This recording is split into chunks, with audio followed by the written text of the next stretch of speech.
Olá, olá, seja muito bem-vindo você à nossa 13ª live da mentoria Master Salto. E hoje a gente vai fazer a leitura da Lei 5 do livro O Diário de um CEO. Para você que está chegando agora, são Cris, boa tarde, noite, né? Então, para você que está chegando agora, essa é a Lei 5, são 33 leis desse livro. Eu estou fazendo essa leitura aqui, mas essa live fica pouco tempo que ela vai lá para... Cláudia, boa tarde. Ela vai lá para o Instagram exclusivo da mentoria, tá bom? Então, a quinta lei é o seguinte: considere comportamentos que pareçam bizarros, tá? Essa lei foi determinante para o sucesso de todas as empresas que já criei. Ensina como estar na vanguarda do mundo em rápida transformação, como capitalizar mudanças e como evitar ficar para trás diante de qualquer revolução tecnológica. Aí vem a história. As pessoas adoram música e por isso que esta empresa nunca vai deixar de existir. Foram as fatídicas palavras do ex-CEO de uma das maiores redes de lojas de CD do mundo, enquanto no balcão do segundo andar observava o enorme movimento de uma das unidades. Olha que interessante. Eu sou da época do CD ainda, tá? Então,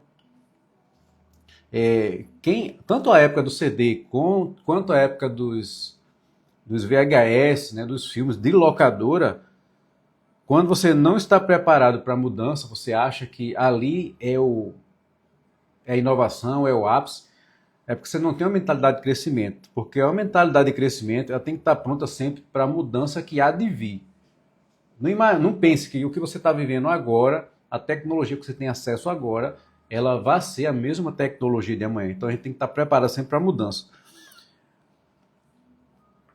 Anos depois, tá, desse mesmo ex-CEO, né, tá vendo a enxurrada de movimento dos CDs, a rede global faliu. Olha só. Boa, Adson. Vitor. Ele tinha razão. As pessoas adoravam música, mas elas não adoravam ter que gastar uma hora de trânsito e ainda precisar se acotovelar numa loja lotada para pagar um disco de plástico e entrar numa fila. O SEO avaliou errado o que os consumidores queriam. Eles queriam música, não CDs. O iTunes, a plataforma de música digital criada pela Apple, surgiu em 2003 e permitiu a seus clientes que antes compravam discos, né, CDs, que consumissem o que desejavam, música, sem a parte inconveniente, que era o CD. Gente que entende do assunto me contou que o CEO em questão desdenhava tanto da música digital que recusava até a conversar com a diretoria de uma empresa sobre o segmento desse tipo de formato, né? Ou a ameaça que ele representava. Ele ignorou a ameaça, entre aspas, das músicas digitais. Um de seus parceiros de negócio me disse, ele não considerou. Por não entender do assunto, achou que era um ambiente dominado pela pirataria e que não impactaria de maneira direta o gosto das pessoas por CDs. Também acho que o escritor Clifford Stuhl não considerou quando fez a seguinte previsão depreciativa em relação ao futuro da internet. publicado em fevereiro de 1995 na revista Newsweek. Ficou incomodado com essa comunidade tão superestimada e que anda na moda. Visionários enxergaram um futuro de trabalhadores remotos, bibliotecas interativas e salas de aula multimídia. Falam em comunidades virtuais e reuniões online. O comércio e os negócios vão ultrapassar as paredes dos escritórios e dos shopping centers. E tomará a rede e os modems. Bobagem! A verdade é que nenhuma base de dados online vai tomar o lugar do seu jornal diário. A Newsweek acabaria encerrando a publicação da revista impressa e transferindo seu modelo de negócios inteiramente para a internet. Em 1903, o presidente de um grande banco definitivamente não considerou quando Henry Ford, fundador da Ford Motors, o cavalo veio para ficar, mas o automóvel é só uma novidade, uma moda passageira. Em 1992, Andy Grove, CEO da Intel, disse: a ideia de um comunicador pessoal em cada bolso é uma fantasia alimentada pela ganância. Olha só, é com relação aos telefones, né? E não restam dúvidas de que o ex-CEO da Microsoft, Steve Ballmer, se enquadrou no mesmo caso quando riu da Apple e afirmou: não há nenhuma chance de o iPhone conseguir qualquer fatia significativa do mercado. Aos 19 anos, participei de uma reunião do belíssimo escritório londrino de uma grande marca de moda. Foi em 2012, o ano que Clara nasceu, quando as redes sociais tinham se popularizado entre os consumidores, mas as marcas haviam ficado para trás. Como sempre, parecem ficar em relação às novas tecnologias. Naquele dia, minha missão, aliás, era convencer o marketing da marca.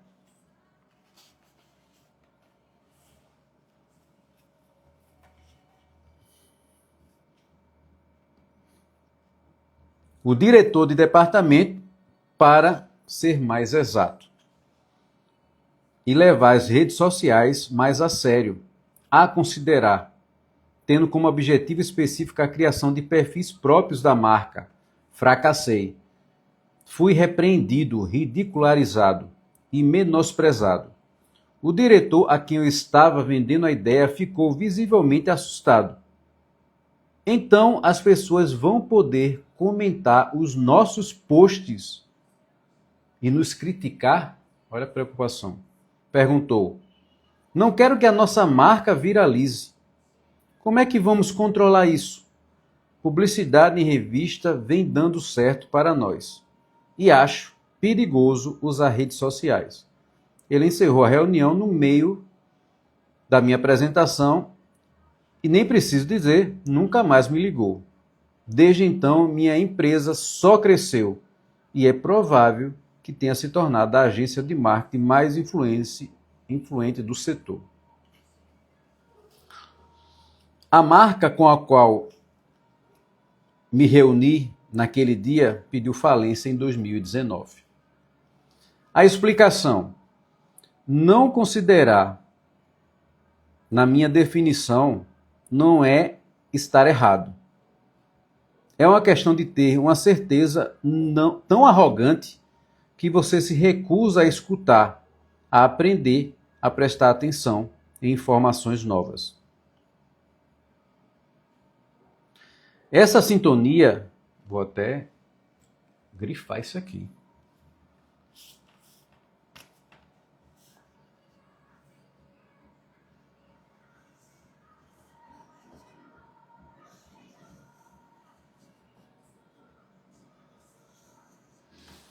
Olha só, não considerar não é estar errado. É uma questão de ter uma certeza tão arrogante que você se recusa a escutar, a aprender, a prestar atenção em informações novas. Essa sintonia, esse sintoma é indicado não apenas de arrogância. Infelizmente, muitas vezes também é de humanidade. A razão psicológica para que tanta gente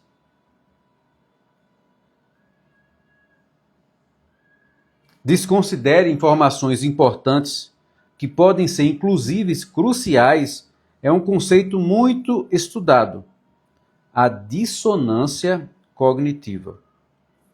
Termo cunhado pelo psicólogo americano Leon Festinger, aos anos de 1950. Dissonância cognitiva.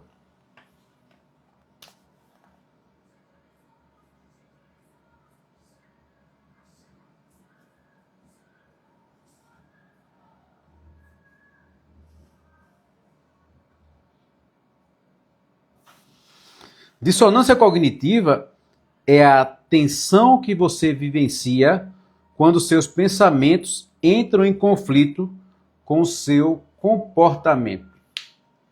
Dissonância cognitiva é, de forma bem simples, explicado para uma criança de 8 anos, é quando você diz uma coisa e faz outra. Tá? Você age diferente do jeito que você fala. Ser fumante, por exemplo, é um comportamento dissonante.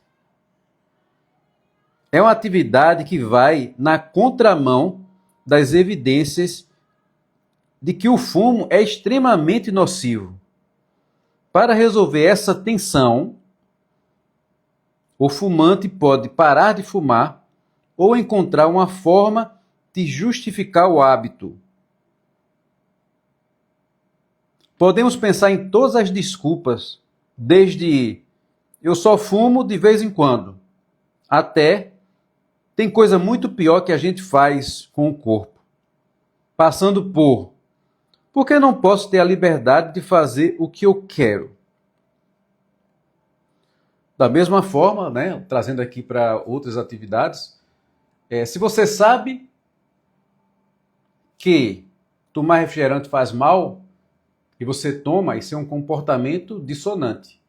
É uma dissonância cognitiva. Se você sabe que faz mal para o seu filho, você deixa, isso é dissonância cognitiva. Se você sabe que se entupir de álcool faz mal, e mesmo assim você se entope, isso é dissonância cognitiva.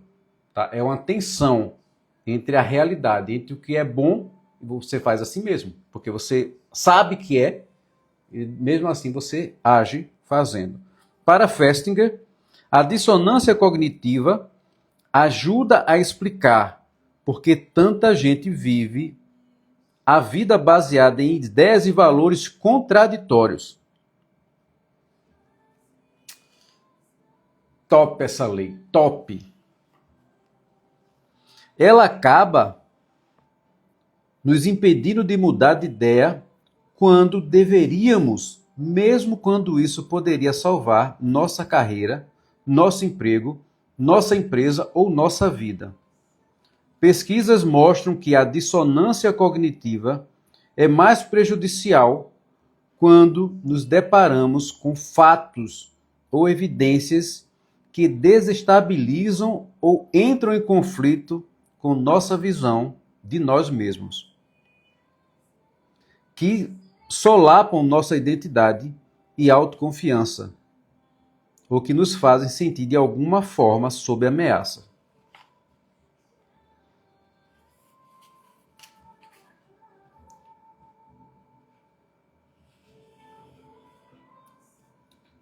Deixa eu marcar aqui.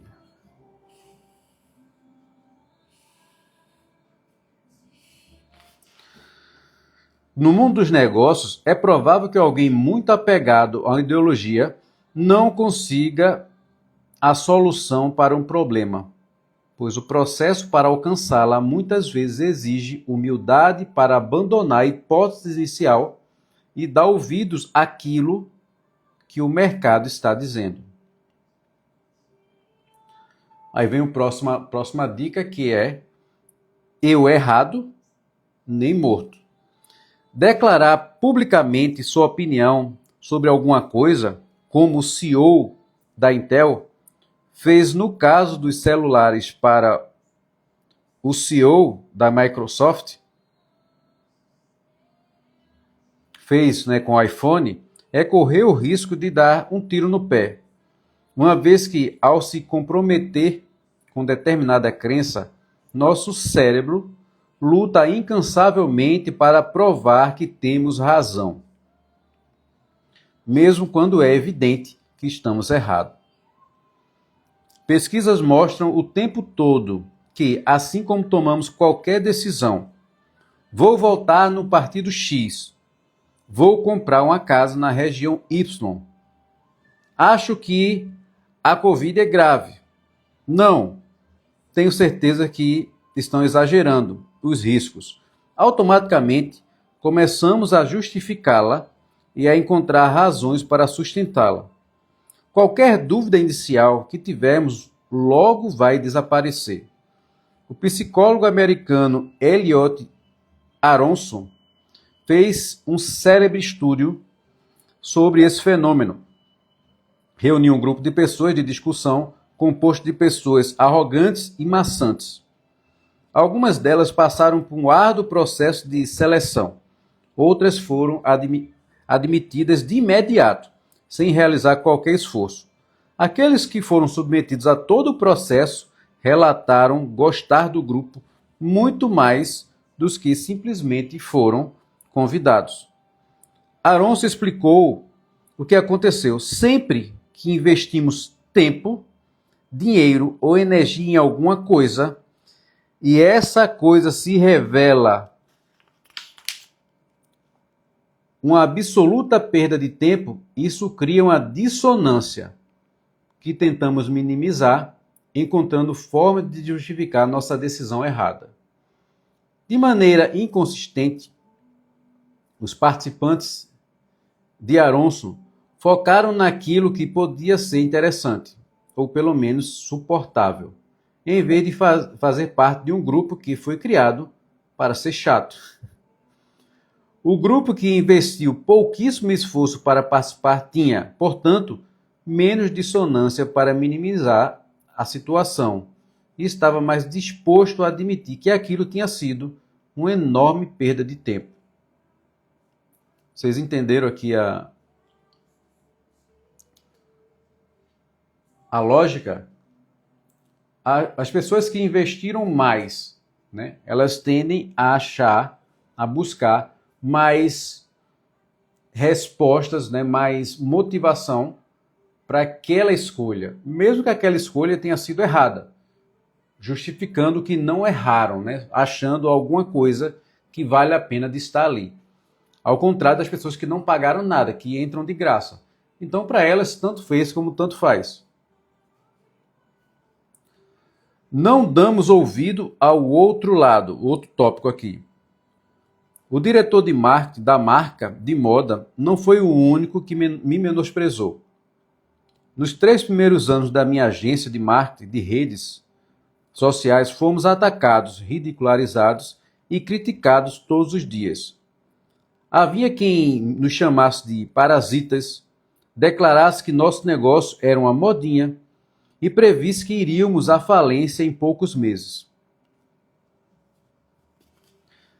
Lembro que precisei consolar minha cofundadora, a Hannah Anderson, que ficou aos prantos em 2015, quando o BuzzFeed News escreveu um artigo atacando nosso caráter, nossas práticas e nossa credibilidade. Como era de esperar, os ataques sempre vinham da mídia e do mundo do marketing tradicionais, televisão, imprensa e rádio. Eles nos enxergam como incômodos. Sem som? Sério?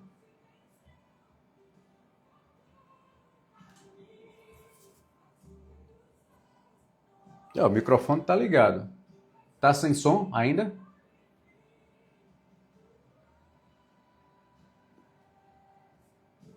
Confirma aí se tá sem som.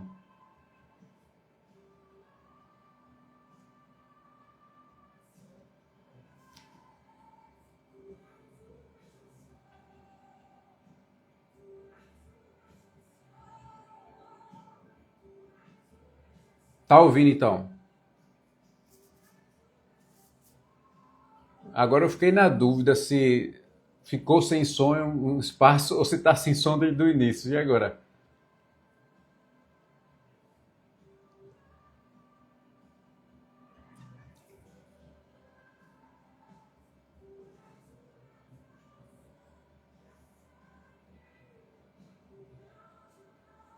Ah, tá.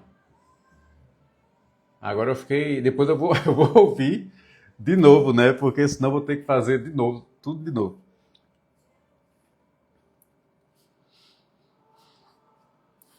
Como era de esperar, os ataques sempre vinham da mídia e do mundo marketing tradicionais, televisão, imprensa e rádio. Eles nos enxergavam como incômodos, novatos. Um jornalista nos chamou de hackers misteriosos das redes sociais. E o outro escreveu que estávamos ganhando milhões com nossas práticas publicitárias abaixo da crítica. A verdade é que não estávamos fazendo nada de tão revolucionário. Eles apenas não conseguiam entender e até certo ponto eram ameaçador para o senso de identidade deles, tá? Como um grupo de meninos de 20 e poucos anos de Manchester, segundo a descrição de um jornalista, estavam tomando de assalto o mundo do marketing. Isso, só um parênteses aqui, isso acontece hoje, tá? Show! Isso acontece hoje. Você vê que a internet é muito atacada, principalmente pela TV aberta, tá? A emissora que todo mundo conhece aqui, que é um lixo. Ela ataca, então, não só ela, outras também fazem isso, mas a mídia tradicional, ela não quer que nós tenhamos espaço. Por quê? Antigamente não existia internet, né? Então, como não existia internet, a gente esperava muito todo dia para assistir um jornal, e o jornal dá as notícias do dia, do mundo e tal, que a gente não acessava. Hoje, a notícia chega em segundos. Então, quando eles vão anunciar à noite, a gente já sabe lá atrás. Isso é ruim. E ao contrário do que se prega, liberdade de expressão e democracia, é uma farsa. Eles querem que vocês se calem, quer que a gente se cale. Que a gente dá uma notícia, a gente filma alguma coisa na rua, acabou mais o trabalho do cinegrafista que ia lá e filmava, dava notícia em primeira mão. Isso é um incômodo para eles. Tá? Eles não aceitaram essa mudança. É a mesma mudança que aconteceu com a música. A gente comprava CD, comprava VHS para escutar. De repente vem plataformas como Spotify e outras e traz a música, que é o que você quer. Você não quer o CD, você quer a música. E a gente não quer ligar um jornal, uma emissora. A gente quer a informação, de preferência, informação correta, não deturpada, como ela vem hoje. A informação que você busca e encontra, ela é informação real. A informação que vem da emissora, ela vem de acordo com o cache que ela recebe, tá? Então, cada vez que você acredita numa notícia dessa, você está sendo levado a acreditar segundo o que o sistema quer que você ouça. Quando não compreendemos alguém, alguma coisa, uma nova ideia ou tecnologia, ou quando a novidade desafia a nossa identidade, nossa inteligência ou nosso sustento, em vez de ouvir e considerar uma tentativa de reduzir a dissonância cognitiva, o mais comum é desconsiderar e partir para o ataque. Isso pode até nos fazer bem, mas um avestruz com a cabeça enterrada no buraco corre mais risco de ser devorado Ou seja, você se esconde da verdade, né, acontecendo as situações, fatos, você está vendo, e aí, por dissonância cognitiva, para você minimizar a tensão de você com você mesmo, não reconhecer, né, que fez uma besteira, de repente votou errado, aí você segura naquilo ali, ignorantemente, como uma avestruz, coloca a cabeça no buraco e se esconde. Mas como diz aqui, uma avestruz com a cabeça enterrada no buraco corre mais riscos de ser devorado. Isso explica porque as mais importantes inovações recebem o maior número de críticas ao serem criadas, porque são ameaças. Ameaçam provocar uma ruptura do senso de identidade, da inteligência e da compreensão das pessoas. É por esse exato motivo que eu sempre acreditei que críticas veementes a uma tecnologia tendem a ser um indicador positivo do seu potencial. Um sinal de que algo que vale a pena a considerar. Vê que interessante, né? Então o pessoal mete o pau de uma coisa, de uma tecnologia disruptiva, porque aquela tecnologia ela vai sucumbir à sua, né? Então o pessoal mete muito pau hoje, né, nos carros elétricos. Ah, porque isso, porque não sei o quê, porque não tem tal. Beleza. É porque o pessoal do combustível fóssil está com medo, né? Vai perder a sua boquinha. Afinal, alguém está sob ameaça e uma inovação está por vir.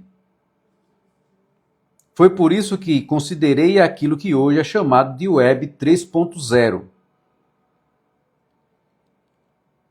A tecnologia blockchain ou cripto. E fundei a ThirdWeb, uma empresa de software nessa área, porque todas as pessoas certas estavam depreciando, atacando ou se irritando com aquilo.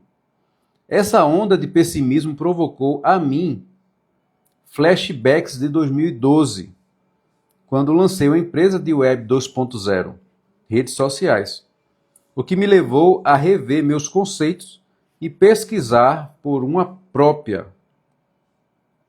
trás de toda a desonestidade, ganância e miopia, comportamentos comuns. Quando surge uma nova tecnologia, eu me deparei com a revolução tecnológica oculta, o blockchain, que acredito ser capaz de tornar muitas atividades do cotidiano melhores, mais fáceis, rápidas e baratas. Na última rodada de investimento, foi avaliada em 160 milhões de dólares e hoje centenas de milhares de clientes utilizam nossas ferramentas. Mesmo quando uma inovação não atrai uma enxurrada de críticos, é importante lembrar que ela provoca rupturas apenas por ser diferente. Por definição, ela deve parecer estranha, causar a impressão de não ser convencional, ser mal compreendida e soar errado, estúpida, imbecil, até ilegal. Sobre esse assunto, o publicitário lembra: na maioria das vezes, o que interessa às pessoas não é saber se uma ideia é prática, e sim se ela se encaixa nas ideias preconcebidas de uma convenção ou filosofia dominante. O novo coloca em questão egos, status, empregos e identidades. Para onde quer que você olhe, há repulsa e dissonância cognitiva. Sempre que nos identificamos com a ideologia, um político, um jornal, uma marca ou uma tecnologia, essa afinidade distorce as evidências que entram em conflito com ela. Quando acreditamos que alguém está do outro lado, ocorre uma dissonância cognitiva, ocorre uma dissonância antes mesmo que algo seja dito. E o próximo tópico é como se tornar uma pessoa que considera. Segundo Michael Simons, empreendedor da área de educação, uma pessoa que tem 40 anos hoje viverá uma velocidade de transformação 4 vezes maior em 2040, quando estiver na casa dos 60, do que aqui experiencia agora. O que atualmente demora 1 ano para acontecer, vai precisar de apenas 3 meses no futuro. Quando uma criança de 10 anos tiver 60, ela vai vivenciar em 11 dias o que hoje levaria 1 ano para acontecer. O impacto da velocidade extrema da transformação foi resumida por nome completamente Ray Kurzweil, provavelmente o mais importante futurista do planeta. Não vamos vivenciar anos de avanço tecnológico no século XXI. Vamos testemunhar o equivalente a 20 mil anos de progresso, medido pela taxa de progresso atual, ou 1000 vezes mais a taxa de transformação do que foi realizado no século XX. As mudanças vão acontecer cada vez mais rápidas. Por isso, prepare-se para um aumento da sensação de dissonância cognitiva. A sensação de que algo não está fazendo sentido e entra em conflito com o que você sabe. É tanta informação nova, né? Tanto conhecimento, que a gente vai passar cada vez mais achando que somos incapazes, incompetentes, com ansiedade, né? Porque a gente vai querer fazer tudo ao mesmo tempo, vai querer consumir todos os conteúdos, vai querer fazer todos os cursos.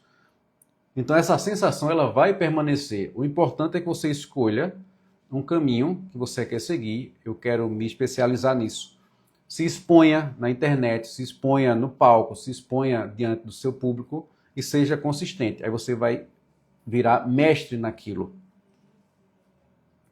Como discutido nas leis 3 e 4, admitir que estamos errados, em vez de optar por puro reflexo, pela autojustificativa ou pelo menosprezo, exige autorreflexão e pelo menos durante algum tempo, dissonância. Você não quer ser o empreendedor que vai deixar passar a próxima revolução tecnológica. Não quer ser o diretor de marketing que vai menosprezar a próxima grande oportunidade da área. Não quer ser o jornalista que vai fazer pouco caso da próxima grande inovação da mídia. Você não quer ser a pessoa que não deu a mínima. Se levarmos em conta a tal taxa de transformação acelerada, vão acontecer muitas coisas que você vai ter vontade de desconsiderar. Felizmente, podemos adotar algumas técnicas mentais e práticas para reduzir a dissonância e a desconsideração que ela cria. Uma delas é sempre acreditar que duas ideias que pareçam conflitantes entre si podem ser válidas ao mesmo tempo. É uma técnica que Eliot Aronson e sua colega, a psicóloga social Carol Tavris, chamam de solução Shimon Peres.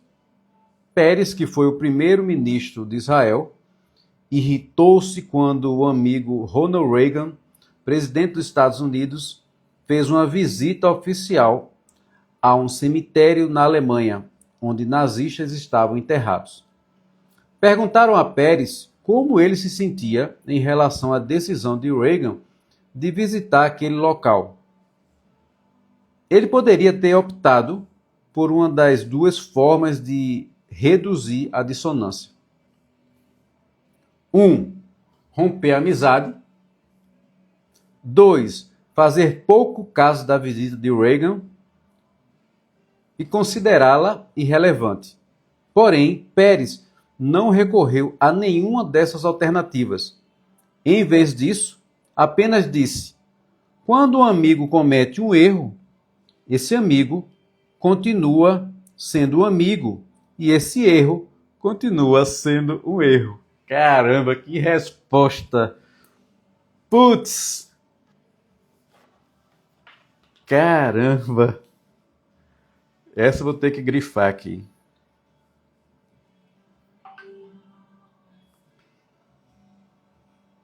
Que resposta! As pessoas, elas escutam alguém errar, né? E ela quer logo colocar você no fogo, né? Colocar você contra o outro. Rapaz, que resposta! Ele tinha duas opções dissonantes, né? Romper a amizade com Reagan ou fazer pouco caso da visita, considerando-a irrelevante. Mas a resposta é: quando o amigo comete um erro, esse amigo continua sendo um amigo e esse erro continua sendo um erro. Que resposta! Pérez conseguiu segurar a dissonância, resistindo à tentação de forçar a barra para que as duas coisas fizessem totalmente sentido. É uma lição de como evitar reações causadas por reflexo. Em vez disso, aceita-se a sutileza e admite-se que duas coisas aparentemente conflitantes podem ser verdadeiras. Apesar de tudo que o acalorado tribalismo online possa deixar você tentando acreditar, suas crenças mais importantes não precisam ser binárias. Pessoas que conseguem enxergar mérito tanto no jeito antigo quanto no jeito novo, sem a compulsão de rejeitar ou condenar um dos dois.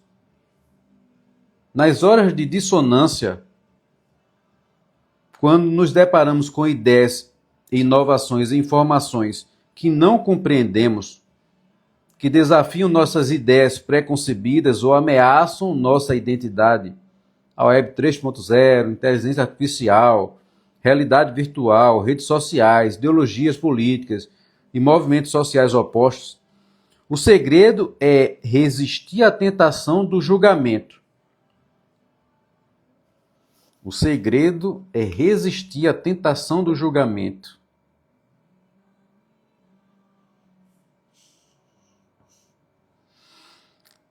Que, em geral, é apenas uma tentativa de aliviar nossa dissonância cognitiva e considerar a ideia, se aprofundar no assunto e fazer perguntas sinceras. Porque acredito no que acredito. Por que acredito no que acredito? É possível que eu esteja enganado quando você começa a fazer pergunta para si mesmo, né?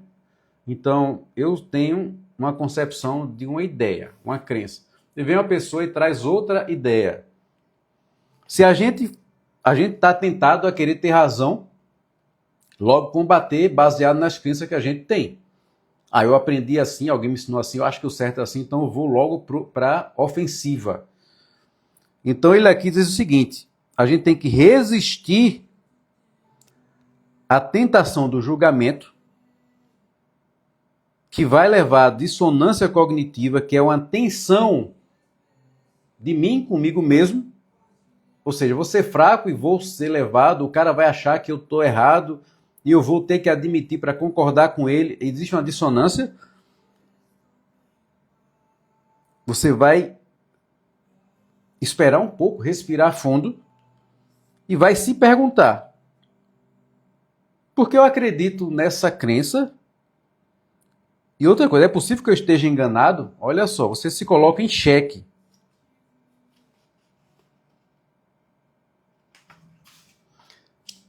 Eu sei do que realmente estou falando? Estou desconsiderando a outra ideia porque eu não consigo compreender? Estou apenas seguindo a linha de raciocínio do meu partido? Essa crença é minha mesmo? ou é das pessoas que parecem comigo? Aqueles que possuem paciência e convicção para fazer esse exercício, sem sombra de dúvida, têm um grande futuro diante de si. Aqueles que não têm vão continuar ficando para trás.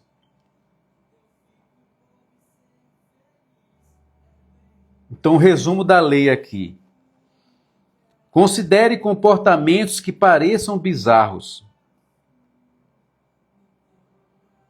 Quando não entender, considere ainda mais. Quando algo desafiar a sua inteligência, considere ainda mais.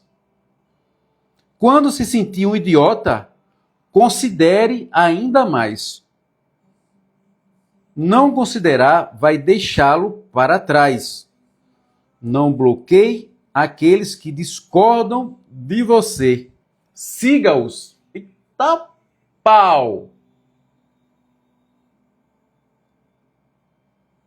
E agora? Vou ter que seguir o PT? Vou ter que seguir a esquerda? Vou ter que seguir Lula? E agora? Agora eu estou em dissonância cognitiva.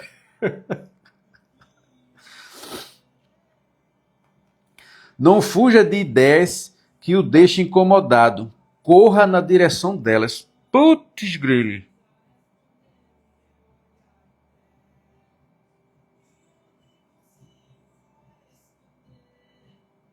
Agora estou, nesse momento, em dissonância. Quando não entender, considere mais ainda.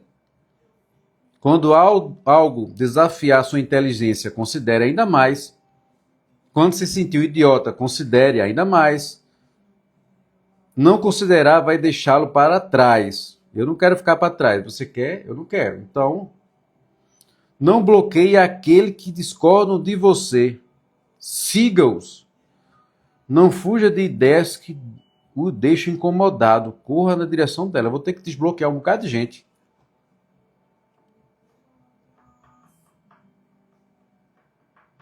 E agora?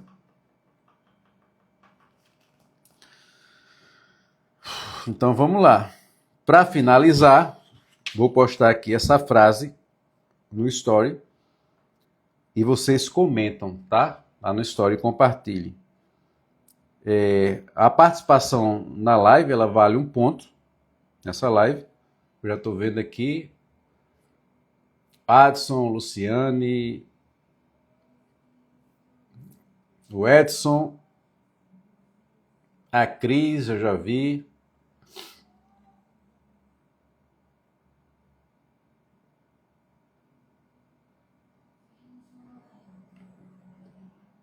Já vi todo mundo aqui, mas eu vou dar mais 1 ponto a quem compartilhar esse próximo story, tá? Já te vi, Cris. A quem compartilhar esse próximo story, essa frase aqui. E se você fizer a leitura dessa página, dessa frase, eu dobro o ponto, tá? Porque a gente tem que ler, declarar o que está lendo, para que aquilo se torne uma realidade. Não correr riscos é o maior risco que você corre. Tá? Não correr riscos é o maior risco que você corre. Eu vi um monte de gente, mas e aí, como é que eu vou entrar? Como é que ia? É porque eu. E agora? Isso aqui, como é que eu. E é isso? E se eu ficar sem dinheiro, se eu não consigo pagar, e se der errado e tal? É um risco. É um risco. Mas não correr risco é o maior risco que você corre. Para chegar ao sucesso, é preciso correr o risco de fracassar. Para amar, é preciso correr o risco de se decepcionar. Para ser aplaudido, é preciso correr o risco de ser criticado. Para realizar algo extraordinário, é preciso correr o risco de ser corriqueiro. Se você viver evitando o risco,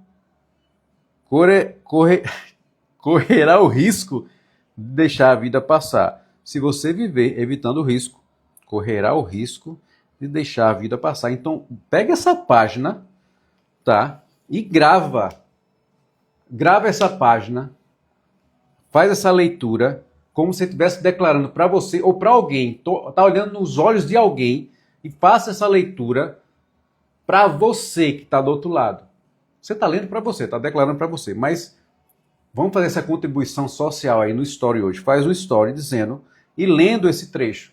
Eu vou tirar a foto e colocar no grupo, tá? Para quem não tem o livro e quem não tem essa página. Mas faz essa leitura e diga, eu tenho uma mensagem para você hoje que tem medo de correr risco. E lê só esse trecho. Deixa eu te mostrar aqui, ó.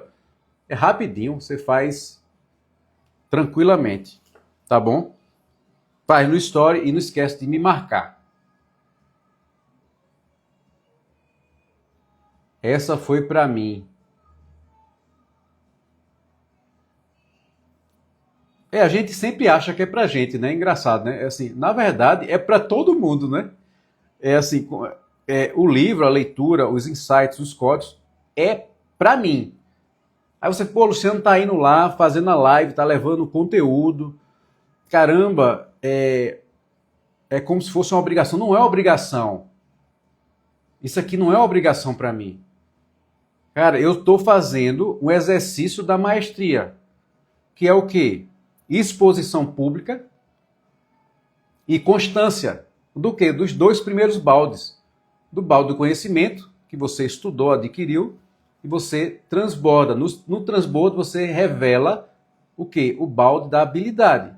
E aí são 5 baldes, a gente já falou sobre isso, não vou dissecar aqui novamente, mas esse movimento é como se não existisse... Calma, não vamos entender mal, tá? Né? Que não existam vocês aqui. É como se isso aqui fosse para mim. E é. Então, a partir do momento que eu transbordo algo que é para mim, logicamente, vai atingir outras pessoas. E você não pode receber isso que você passou por aqui, essa leitura, essa página, essa tarefa, e não fazer. Porque você pegou, consumiu, e daí agora?